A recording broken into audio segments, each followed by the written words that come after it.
now gone, okay, we have one incarnation. Have all of those spirits that are connected with us also had one incarnation in the physical? Yes. This will be the only physical that we have? No. Okay. Reincarnation is possible, but not in the way that it's described by any Eastern or Buddhist philosophies. Reincarnation is only possible when I've described it in the DVDs, when you get to the 22nd sphere state. Right. Then reincarnation is possible. But you won't come back for the purpose of karma. You come back because you love people and you want to help them experience those things you've experienced. So many of you may decide in the future to reincarnate, right? Many of you may decide that you never want to reincarnate again, right? But you will never even get into the state where that's possible until you get to the 22nd sphere condition. So, but do we have other lives that are called something other than reincarnating? Every spirit who's ever progressed through the spheres treats each sphere as a different life. Okay. So if I can illustrate that, if you're in the first sphere and you have a heap of mates with you in the first sphere, right? And then all of a sudden one of your mates grows in love and he goes to the second sphere, his body, his material body, his spirit body looks like it's dissolved. And from all intensive purposes, you will look at the body and think that the body has disappeared. In reality, the body has entered a new state. The spirit body has entered a new state of vibration, which is why we use the term vibration in metaphysics, right? And the spirit body has entered a new state of love, which enters a new vibrational state. And it's like it disappears from that sphere. Okay. And so people in that sphere can no longer see that body. And so they think that the person's returned to Earth. Oh. But in reality, they've actually progressed up to the next sphere. All right? You follow me? Like, does everyone understand what I was saying there? Yeah. So let me draw it. It might be understandable if I draw it. Here's the spheres of the spirit world. So 1, 2, 3. Remember, they are separated by interstellar boundaries, but these boundaries are boundaries of love, right? Yeah. Does that make sense? So the interstellar boundaries, which are huge gulfs of time, of light years in distance, are actually boundaries separated by love, different vibrational areas of love. Now, if I'm in the first sphere with a group of mates, right? So we've all been there and we've all been there kicking around for 20, 30, 40, 50, 100, sometimes 500, 1,000 years even, right? And one of my mates all of a sudden disappears. Just disappears. What am I going to think? He died. I'm either going to think he died. See, a lot of spirits in this first sphere are still worried about death because they think he might have died, right? They're worried that he might be now back on Earth because I believe in reincarnation, so he must have gone back to Earth, right? So many spirits in the first sphere believe in reincarnation and they believe the person has gone back to Earth, right? But in reality what happened is because he changed his love condition, he is now in the second sphere. And quite often when I'm talking to spirits, helping them to progress, many of them are ready to progress quite rapidly. And one of the things I try to do is warn them that if they disappear, if there's a group of spirits and a heap of them disappear, for the other spirits not to become afraid because they've just gone to a new vibration. What's actually happens is most of the spirits left behind, many of them become even more afraid and then they don't want to do anything that locks them in their fear. So what actually is happening is that they are progressing without needing to come back to Earth, and the effect is that this body dissolves or is transformed, if you like, into a new vibrational state. And when it's in this new vibrational state, and this happens with every transition. So if there's 22 of them, it's like having 22 lives, right? 22 different existences. It's just, in fact, one existence of the soul, but you've changed 22 times. Okay. You follow me? Yeah. And grown 22 times. I've had an experience of time being simultaneous, and it seemed like I saw myself, and it seemed like I was seeing myself at the end of time. Yep. Like I looked different, but I knew myself. Yep. Because time, there is no time in the spirit world. When you are in the soul state, there are times in your existence even now when you will feel like a connection with yourself so completely and with your spirit body so completely that it will be almost like time stops still. And in those instances, you can actually see in the future, and this is how spirits see in the future and come to tell you about it.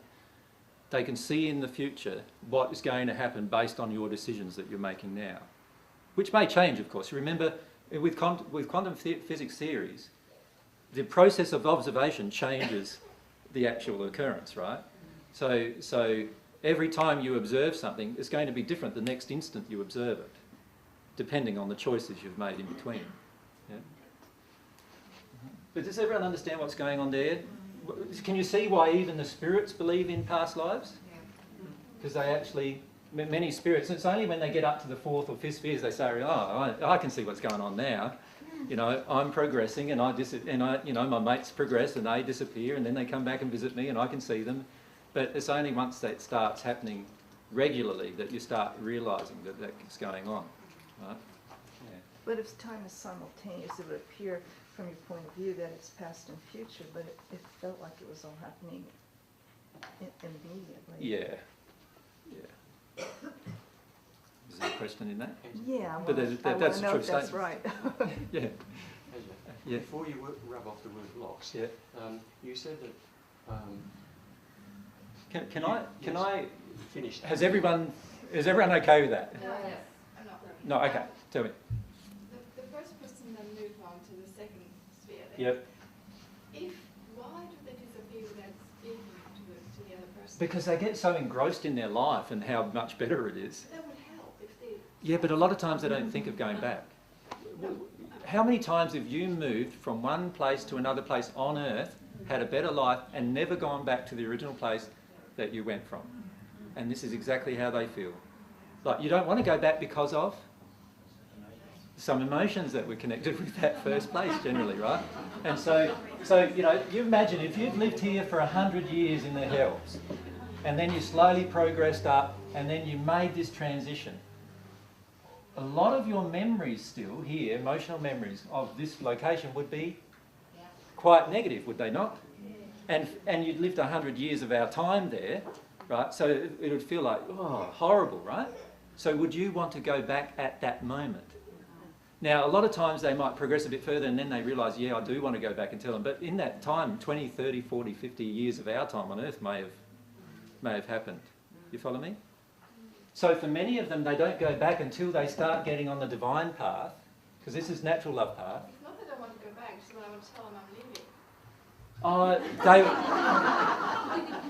A lot of times you don't even know you're leaving.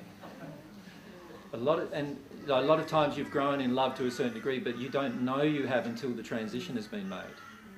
You But follow if me? I tell them I'm leaving, they'll understand why, and they might look at themselves. Well, this is why I'm teaching what I'm teaching, is so that people learn all this on Earth and then nobody will have a problem with it, right? But the truth is that this is what happens because there's so much ignorance. There's so much ignorance in the first sphere. You know, when you go to a seance or you go to a medium or anything like that to talk to spirits, most of the time you know who you're talking to.